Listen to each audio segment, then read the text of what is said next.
শাখা কর্তৃক আয়োজিত আজকের এই মিলাদ ও দোয়া মাহফিলের শ্রদ্ধেয় সভাপতি মঞ্চে উপস্থিত আছেন নাজিরপুর উপজেলা বিএনপির বিপ্লবী সদস্য সচিব, সাবেক সফল ছাত্র ও যুব নেতা, হাজার হাজার ছাত্র নেতাদের আইডল জননেতা জনাব আবু হাসান খান।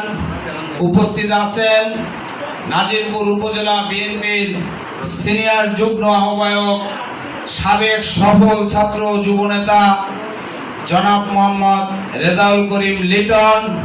উপস্থিত আছেন নাজিরপুর উপজেলা বিএনপির অন্যতম যুগ্ম আহ্বায়ক, সাবেক তুখোর ছাত্র নেতা জনাব রফিকুল ইসলাম ফরাজি সহ বিভিন্ন পর্যায়ের নেতৃবৃন্দ, বিভিন্ন ইউনিয়ন থেকে আগত নেতৃবৃন্দ, ছাত্রদল যুবদলের নেতৃবৃন্দ, সবাইকে জানাচ্ছি বাংলাদেশ জাতীয়তাবাদী যুবদল এবং আমার ব্যক্তিগত পক্ষ থেকে সালাম ও শুভেচ্ছা। আসসালামু আলাইকুম। সংগ্রামী উপস্থিতি, আপনারা জানেন সময় খুবই সংক্ষিপ্ত। খুব সংক্ষিপ্ত সময়ের জন্য গণতন্ত্রের মা, মাদার অফ ডেমোক্রেসি, আমাদের মমতাময়ী মা দেশনেত্রী বেগম খালেদা জিয়ার উপর আলোকপাত করার জন্য বলা হয়েছে। দেশনেত্রীর এই সুদীর্ঘ রাজনৈতিক জীবনে ব্যক্তি গৃহিণী দেশনেত্রী বেগম খালেদা জিয়ার জীবনী সম্পর্কে আলোচনা করতেই কয়েক ঘন্টার দরকার। তারপর তিনি রাজনীতিতে পদার্পণ করার পরে তার রাজনীতি, তার একাগ্রতা, তার দেশপ্রেম, এই সমস্ত বিষয়গুলোতে আলোকপাত করার জন্য ইনশাআল্লাহ আমার সিনিয়র নেতৃবৃন্দ, উপজেলা বিএনপির নেতৃবৃন্দ তারা দুই চার কথা বলবেন। আমি সংক্ষেপে দুই একটি কথা না বললেই নয়। দেশনেত্রী বেগম খালেদা জিয়া ছিলেন অত্যন্ত মিতব্যয়ী এবং স্বল্প আলাপী। তিনি প্রচন্ড পরিমাণ কম কথা বলতেন এবং ব্যক্তিত্ব নিয়ে চলাফেরা করতেন, আলেম ওলামাদের সম্মান করতেন। তিনি তার কাজের ব্যাপারে, দেশপ্রেমের ব্যাপারে, বাংলাদেশের ব্যাপারে এতটাই কঠোর ছিলেন, এতটাই একাগ্রবাদী ছিলেন, তার জন্য বাংলাদেশের যুব সমাজ, ছাত্র সমাজ তাকে দেশ নেত্রী এবং আপসীন নেত্রী হিসেবে ভূষিত করেছিলেন। বারংবার তাকে সেনাবাহিনী এবং সরকারের রক্তচক্ষু উপেক্ষা করেও তিনি এই দেশের মাটিতে থেকে গিয়েছেন। বলেছেন, বাংলাদেশই আমার শেষ ঠিকানা, আমি মরতে হলে এই বাংলাদেশেই মারা যাব।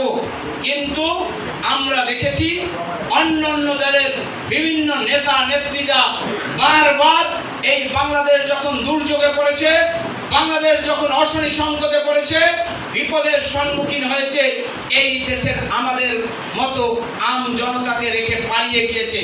কখনো পিতার মৃত্যুর পরে লন্ডন ভারতে আশ্রয় নিয়েছে, কখনো নিজের সেই হোমের জন্য ভারতে আশ্রয় নিয়েছে।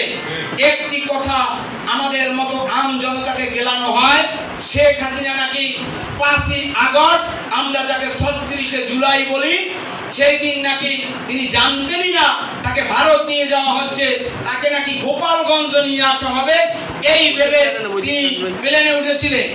এরপর যদি কোনো চায়ের টেবিলে কোনো আপনার সামনে কোনো সুশীল আওয়ামী লীগের মুখোশ করে এই কথা বলতে যায়, স্পষ্ট করে জানতে চাবেন গোপালগঞ্জের কোথায় এয়ারপোর্ট ল্যান্ড করার জন্য, বিমান ল্যান্ড করার জন্য এয়ারপোর্ট আছে? গোপালগঞ্জের কোথাও কি এয়ারপোর্ট আছে? তাহলে গোপালগঞ্জে যদি এয়ারপোর্ট না থাকে, তিনি পুরান তেজগাঁও থেকে কুর্মিটোলা গিয়ে কিভাবে আগে থেকে স্টার্ট করে রাখা প্লেনে উঠেছিলেন? তিনি ইন্ডিয়া পালিয়ে যাওয়ার প্ল্যান করেছিলেন মূলত 2রা আগস্ট থেকে। আর একটি কথা, বক্তব্য দীর্ঘায়িত করব না। আমার নেত্রী, আমি প্রথমেই বলেছি, তিনি আলেম ওলামাদের সম্মান করতেন, বাংলাদেশী জাতীয়তাবাদ এবং ইসলামী মূল্যবোধে বিশ্বাস করতেন।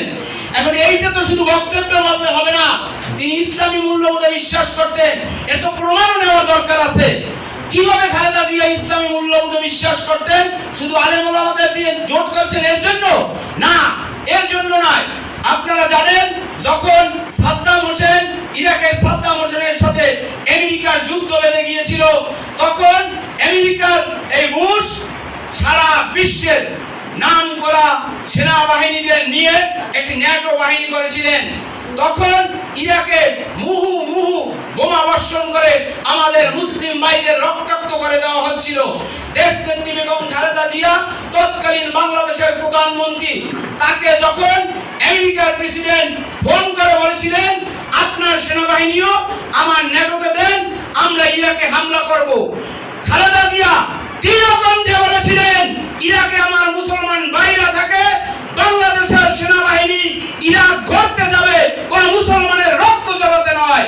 এর নাম হচ্ছে দেশনেত্রী বেগম খালেদা জিয়া।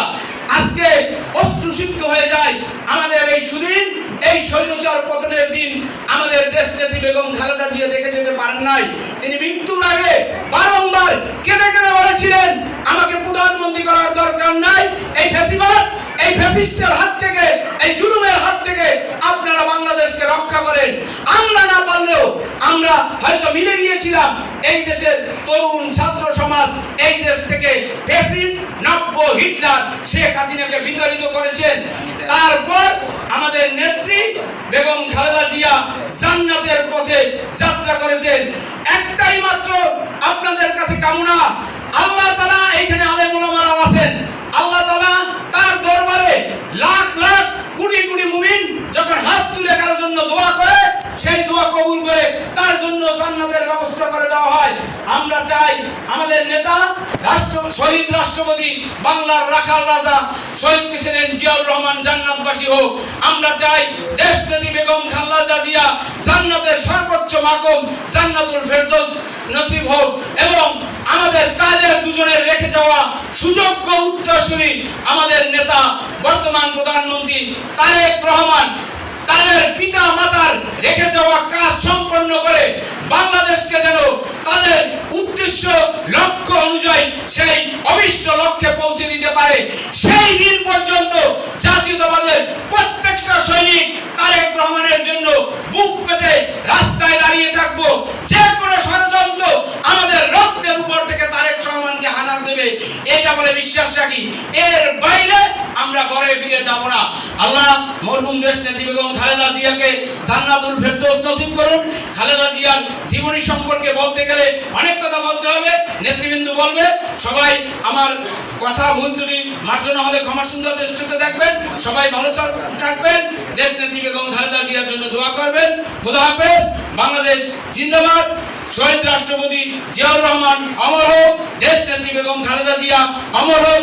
তারুণ্যের অহংকার বাংলাদেশের প্রধানমন্ত্রী জননেতা জনাব তারেক রহমান জিন্দাবাদ।